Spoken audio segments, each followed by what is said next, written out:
Hello students, कैसे हैं आप सभी लोग। ओके, आशा करते हैं आप सभी लोग बेहतर होंगे। Hope you are all doing well. Okay, I am here to teach you mathematics.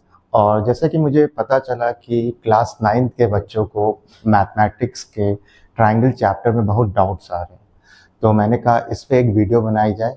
इससे पहले मैंने जो वीडियो बनाई थी वो चैप्टर लीनियर इन इक्वेशन पे बनाई थी, जो कि क्लास 10th और 11th के लिए थी। अब जो मैं बना रहा हूँ वीडियो ट्रायंगल का, वो है क्लास 9 के लिए, और चैप्टर का नाम है ट्रायंगल्स। और वो आईसीएससी सीबीएसई दोनों बोर्डों के लिए ये वीडियो मैं बना रहा हूँ। और आपको क्या करना है कि इसको एक एक पार्ट, इसका बेसिक इंट्रोडक्शन सब देखिए, ठीक है। आप लोग सब लोग जानते होंगे कि मेरा कोचिंग सेंटर है यहीं पास में ही, ठीक है। ये अलीगंज सेक्टर ए को बिलोंग करता है, क्रेडिबल कोचिंग सेंटर। आप गूगल पे भी सर्च कर सकते हैं, और मेरे चैनल में भी ये एड्रेस और फ़ोन नंबर मेरा गिवन है। आपको मैथमेटिक्स या साइंस में कोई भी डाउट हो तो आप यहाँ पे आ सकते हैं। रीजनेबल फीस स्ट्रक्चर है सभी बोर्ड्स के लिए, आईसीएससी, सीबीएसई और यूपी बोर्ड के लिए। तो आज के वीडियो में मैं जो स्टार्ट करने जा रहा हूँ टॉपिक, वो है ट्रायंगल। सबसे पहले ट्रायंगल के बारे में डिस्कस करते हैं कि ट्रायंगल है क्या। ओके, ट्रायंगल है क्या बच्चों, ट्रायंगल क्या है। देखिए ट्रायंगल है क्या, सबसे पहले इसको समझते हैं। Triangle is a closed curve, है ना। एक पॉलीगन को भी हम एक ट्रायंगल कर सकते हैं। एक रेगुलर ट्रायंगल तभी कहलाएगा जब उसकी सारी साइड्स इक्वल होती हैं। लेकिन यहाँ ट्रायंगल क्या है, triangle is a closed curve which is made up of angles, vertices and sides. Okay, तो इसमें सबसे पहले हम डिस्कस करेंगे 6 elements. The most important point is here 6 elements. 6 elements में क्या है, लाइन सेगमेंट्स। लाइन सेगमेंट्स क्या है, A B, B C and A C, ठीक है। These are the sides, line segments, ठीक है। लाइन सेगमेंट्स आपने पढ़ा होगा, सेगमेंट्स क्या होते हैं जिनकी वैल्यूज फिक्स्ड होती हैं। जैसे लाइन सेगमेंट क्या है, 6 सेंटीमीटर, 4 सेंटीमीटर, 5 सेंटीमीटर, तो उसे लाइन सेगमेंट कहते हैं। अगर सिंपली लाइन की बात करें तो लाइन क्या है, जिसकी वैल्यू फिक्स्ड नहीं होती है ना, इसका जिनके एंड पॉइंट फिक्स ना हो। फिर नेक्स्ट है एंगल्स। एंगल्स क्या है, दीज आर द एंगल्स। अगर ट्राइंगल्स के टर्म में बात करें, क्योंकि एक क्लोज्ड फिगर है, क्लोज फिगर के केस में हम इसे क्या कहेंगे, इंटीरियर एंगल्स, इंटीरियर एंगल्स। फिर पॉइंट्स, पॉइंट्स को हम लोग क्या कहते हैं बेटा, वर्टिसेस, है ना। पॉइंट्स को क्या कहते हैं, वर्टिसेस। जैसे कि ये पॉइंट्स है A B C, these are called vertices, they are called vertices, ठीक है। सिंगल पॉइंट होगा तो उसे वर्टेक्स बोलेंगे, जब ढेर सारे पॉइंट्स होंगे तो उन्हें क्या बोलेंगे, वर्टिसेस। तो these are all about the points और एलिमेंट्स। 6 एलिमेंट्स इनको कहा गया है लाइन सेगमेंट्स और angles, these are the elements. Okay, जो डिस्कस करेंगे इस चैप्टर में, चैप्टर 10 ट्राइंगल्स में, मेन पॉइंट है कॉन्ग्रुएंसी, है ना। मेन पॉइंट है कॉन्ग्रुएंसी, लेकिन थोड़ा बेसिक आपके लिए जरूरी है। जो ट्राइंगल आपने पढ़ा है और कितने टाइप के ट्राइंगल पढ़े हैं, और जो आप पढ़ेंगे एंगल्स के रिस्पेक्ट में। अभी जो मैं डिस्कस कर रहा हूँ types of triangles on the basis of sides, किसके रिस्पेक्ट में बेटा, साइड्स के रिस्पेक्ट में। इसके बाद एंगल्स के रिस्पेक्ट में, फिर कॉन्ग्रुएंसी पे आएंगे, है ना। कॉन्ग्रुएंसी डिस्कस करेंगे, ठीक है, और कुछ पॉइंट्स फिर क्वेश्चंस पे आएंगे। तो स्केलन ट्राइंगल क्या है, scalene triangle in which all the sides are unequal, है ना। स्केलन ट्राइंगल वो ट्राइंगल है जिसकी सारी साइड्स अनइक्वल हैं, ठीक है। ये तीनों साइड्स अनइक्वल है, ठीक है, scalene triangle. Okay, A B not equal to B C, not equal to A C. Isosceles triangle क्या है, जिसमें दो कोई साइड्स इक्वल हो। If in a triangle any two sides are equal, then it is called isosceles triangle.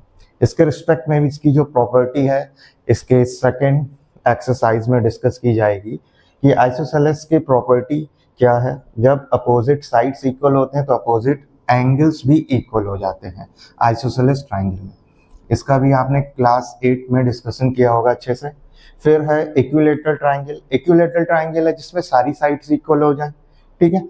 तो सारी sides equal होने का मतलब क्या है, A B equal to B C equal to A C, तो ये हो गया इक्विलेटरल।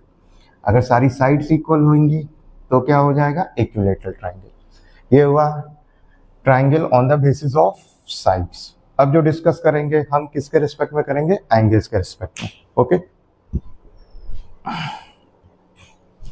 ओके स्टूडेंट्स, अब डिस्कस करते हैं कि triangles on the basis of angles.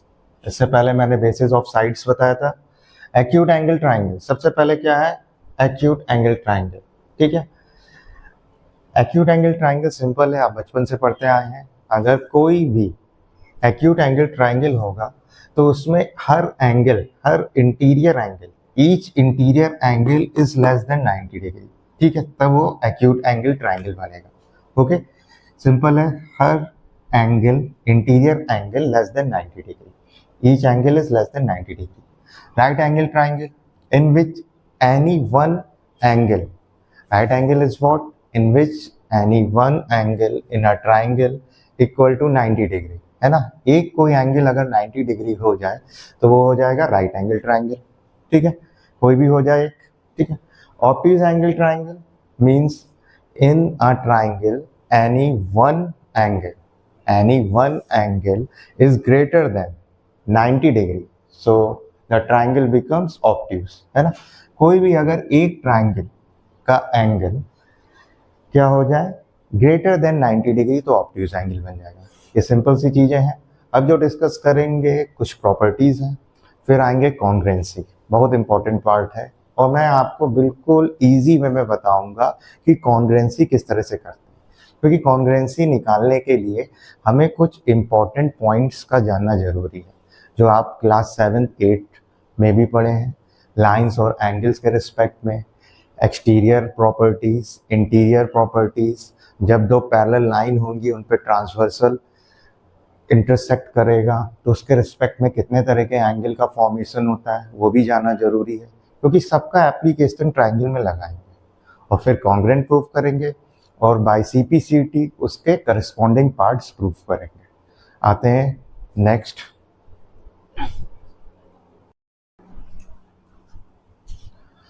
तो ट्राइंगल में बच्चों आप डिस्कस करते हैं सम टर्म्स जो कि कनेक्टेड हैं ट्राइंगल के साथ, ये भी आपके लिए जानना जरूरी है। जल्दी जल्दी इनको डिस्कस करते हैं। पहला टर्म है ऑर्थोसेंटर। ऑर्थोसेंटर क्या है, किसके रिस्पेक्ट में है, ये समझना है। ऑर्थोसेंटर जब ड्रॉन होगा वो एल्टीट्यूड के रिस्पेक्ट में होगा। एल्टीट्यूड क्या है, ठीक है, एल्टीट्यूड क्या है, perpendicular from the vertex of a triangle to the opposite side, है ना। जब हम कोई वर्टेक्स से परपेंडिकुलर ड्रा करें अपोजिट साइड के रिस्पेक्ट में, जैसे ये वर्टेक्स ए है तो इसका अपोजिट साइड क्या है, बी सी, तो ये इस पे एल्टीट्यूड ड्रॉ किया गया है। ठीक है, इसे कहेंगे एल्टीट्यूड।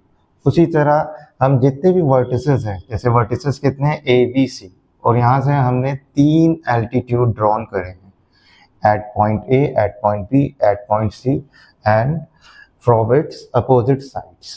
ठीक है, उसके अपोजिट साइड्स में। तो ये जो ट्राइंगल के अंदर फॉर्मेशन हुआ है एल्टीट्यूड के रिस्पेक्ट में, वो पॉइंट ऑफ, वो क्या देगा हमें, एक पॉइंट ऑफ कॉन्ग्रुएंस देगा। ठीक है, और उस पॉइंट को हम लोग कहते हैं ऑर्थोसेंटर। ऑर्थोसेंटर क्या है, जहाँ 3 एल्टीट्यूड्स पास हो ट्राइंगल में किसी सेम पॉइंट पे, और जो वो पॉइंट बने उसे क्या कहेंगे, उसे कहेंगे पॉइंट ऑफ कॉन्ग्रुएंस, और इस पूरे टर्म को कहते हैं ऑर्थोसेंटर। ठीक है, ऑर्थोसेंटर के बाद डिस्कस करते हैं। ओके नेक्स्ट बच्चों, centroid. Centroid, what is centroid, centroid किसके टर्म्स में है ना। सेंट्रॉइड होता क्या है, फिजिक्स के टर्म में सेंटर ऑफ ग्रेविटी, जिसमें कोई चीज बैलेंस हो सके, है ना, जहाँ पे कोई भी पॉइंट बैलेंस हो, जहाँ पे मैं इस मार्कर में दिखा रहा हूँ, तो ये देखिए ये सेंट्रॉइड पॉइंट है जहाँ मार्कर बैलेंस है। ठीक है, तो यही चीज आपको समझना है, सेंट्रॉइड क्या है, फिजिक्स में आपने थोड़ा बहुत पढ़ा है। सबसे पहले सेंट्रॉइड किसके रिस्पेक्ट में ड्रॉ किया गया, जैसे ऑर्थो सेंटर पढ़ा था अभी मैंने, तो उसको एल्टीट्यूड के रिस्पेक्ट में बताया था। तो सेंट्रॉइड किसके टर्म्स में, सेंट्रॉइड है मीडियन के टर्म्स में। मीडियन क्या होती है, एक स्ट्रेट लाइन जो हम ज्वाइन करें किसी वर्टेक्स से और उसके अपोजिट साइड पे ड्रॉ करें एक लाइन, जो उस लाइन को 2 इक्वल पार्ट में डिवाइड कर दे, है ना, यही तो इसकी डेफिनेशन है। ठीक है, line joining a vertex of a triangle to the mid point of the opposite side. ठीक है, to the mid point to the opposite side. तो ये मिड पॉइंट पे इसको डिवाइड कर लिया, ठीक है। तो इसका मतलब हो गया कि बी डी किसके बराबर हो गया बेटा, डी सी के बराबर, ठीक है। ये मीडियन करता है, ठीक है, एल्टीट्यूड नहीं करता है, ठीक है। तो फिर क्या है, अगर ये मीडियन हम तीनों वर्टेक्स से ड्रॉ करें तो तीनों मीडियन एक पॉइंट पे इंटरसेक्ट करेंगे, है ना। इंटरसेक्ट करेंगे तो उसे हम कहेंगे सेंटर ऑफ ग्रेविटी या सेंट्रॉइड, है ना। और इसके रिस्पेक्ट में हम ये कह सकते हैं, जब हम मीडियन ड्रॉ करेंगे किसी ट्राइंगल में तीन वर्टिसेस के रिस्पेक्ट में, तो वो मीडियन डिवाइड होंगे इन गिवन रेशियोज में। मतलब कि ए जी और जी डी का रेशियो हो जाएगा 2/1 एंड बी जी और सी ई का रेशियो हो जाएगा 2:1 and C G and G F का रेशियो हो जाएगा 2:1, ठीक है। This is all about centroid. And next part, okay, next है इन सेंटर। बच्चों इन सेंटर क्या है, इन सेंटर किसके रिस्पेक्ट में है, ठीक है। जैसे कि ऑर्थो सेंटर और सेंट्रॉइड डिस्कस किया था एल्टीट्यूड और मीडियन के रिस्पेक्ट में। अब हम जो डिस्कस करने जा रहे हैं इन सेंटर देखिए, इसमें इंटरनल एंगल दो इक्वल पार्ट में डिवाइड हो जाएगा और उसके रिस्पेक्ट में इन सेंटर फॉर्म होगा, ठीक है। आते हैं, क्या है, सबसे पहले एक लाइन है, लाइन कौन सी है, ए आई, जो बाइसेक्ट कर रही है एंगल ए को दो इक्वल पार्ट में बाइसेक्ट कर रही है, उसे क्या बोला है, इंटरनल बाइसेक्टर। किसके रिस्पेक्ट में, एंगल के रिस्पेक्ट में। ये लाइन ए आई बाइसेक्ट कर रही है एंगल ए को, ठीक है। तो इसको बोला गया है internal bisector of a angle of the triangle, ठीक है। तो ये देख रहे हैं, इस तरीके से जब हमने 3 इंटरनल बाइसेक्टर ड्रॉ करे और जब वो पॉइंट आई पे आके मीट कर रहे हैं तो हमने बोला इन्हें सेंट्रॉइड। क्या बोला, सेंट्रॉइड, ठीक है। तो all the 3 internal bisector of a triangle pass through the same point and the point of congruence is called centroid, ठीक है। पॉइंट ए को हम कहते हैं सेंट्रॉइड और इसे इन सेंटर टर्म भी बोला गया है, क्योंकि इन सेंटर जब ट्राइंगल के अंदर सर्किल ड्रॉन हो तो उसे इन सेंटर बोला गया है, और जब उसकी लाइन आपस में कहीं इन सेंटर पे मिलेंगी तो उस केस में जो एंगल होगा वो इक्वल पार्ट में डिवाइड हो जाएगा, ठीक है। तो यहाँ पे जो आई ए, आई बी और आई सी ये क्या है, साइड्स हैं जो कि इंटरनल बाइसेक्टर बना रहे हैं इन सेंटर के रिस्पेक्ट में, इसीलिए कहते हैं इसे incentre of a triangle.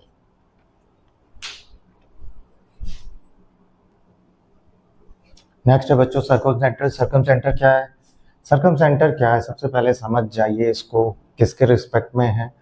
जब सर्किल के अंदर ट्राइंगल होगा वो सर्कमसेंटर होगा, जब ट्राइंगल के अंदर सर्किल होगा वो इन सेंटर होगा, ठीक है। और इस पॉइंट में क्या है, सर्कमसेंटर में एक राइट बाइसेक्टर है, सर्कमसेंटर में एक राइट बाइसेक्टर है जो इसके सेंटर से होके पास करेगा। मतलब सर्किल के सेंटर से पास होगा तो ट्राइंगल को वो 3 पार्ट में डिवाइड करेगा। मतलब कि 3 पार्ट इस तरीके से डिवाइड हो रहे हैं, ए बी 2 पार्ट में, ए एफ और एफ बी में, और B C B D D C में, और ए सी ए ई और ई सी में, ठीक है। तो सिंपल है, राइट बाइसेक्टर है ना। राइट बाइसेक्टर क्या है, जब लाइन बाइसेक्ट करे राइट एंगल के अलाउंग और वो परपेंडिकुलर हो साथ में और सेंटर से पास हो, और इस तरीके से जब 3 right bisector centre of circle से पास होंगे, 3 right bisectors centre of circle से पास होंगे along a side of triangle, then it forms a point of congruence and the term is called circumcenter and the term is called circumcenter. Okay, जो अब मैं discuss करने जा रहा हूँ वो कॉन्ग्रुएंसी पे आते हैं। ये कुछ टर्म्स थे, इसका कहीं ना कहीं थोड़ा यूज होगा, ठीक है, इम्पॉर्टेंट भी है। लेकिन जो है अब मोस्ट इम्पॉर्टेंट वो है ट्रायंगल्स में कॉन्ग्रुएंसी, ठीक है। सबसे पहले ट्रिपल एस, फिर साइड एंगल साइड, इसको डिस्कस करेंगे और इनके क्वेश्चंस करेंगे। क्वेश्चंस में कैसे यूज करना है, इसके रिस्पेक्ट में आपको ये सारी प्रॉपर्टीज पता होनी चाहिए, जैसे मैंने बेसिक्स में बताया। ठीक है, आओ डिस्कस करते हैं कॉन्ग्रुएंसी।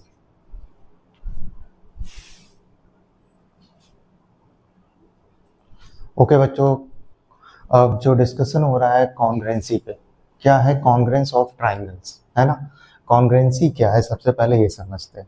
जैसे आप क्लास 9 में कॉन्ग्रुएंसी पढ़ रहे हैं, वैसे आप क्लास 10th में क्या पढ़ेंगे, सिमिलैरिटी।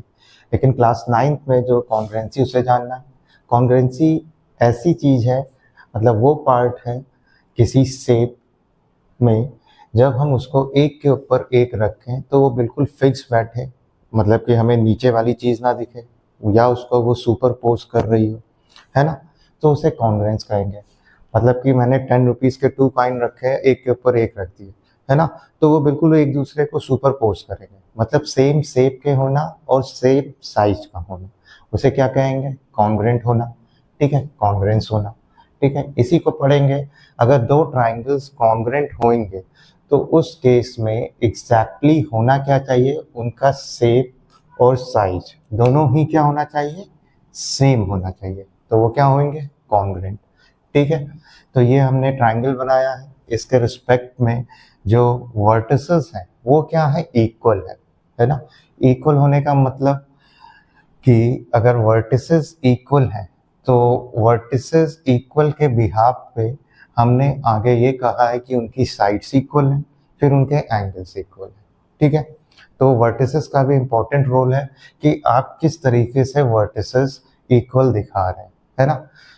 ऐसे ही सबसे पहला क्वेश्चन आएगा, वो इसी वर्टिसेस के रिस्पेक्ट में है। ठीक है, और उसको भी डिस्कस करेंगे, पहले इसको डिस्कस कर लेते हैं।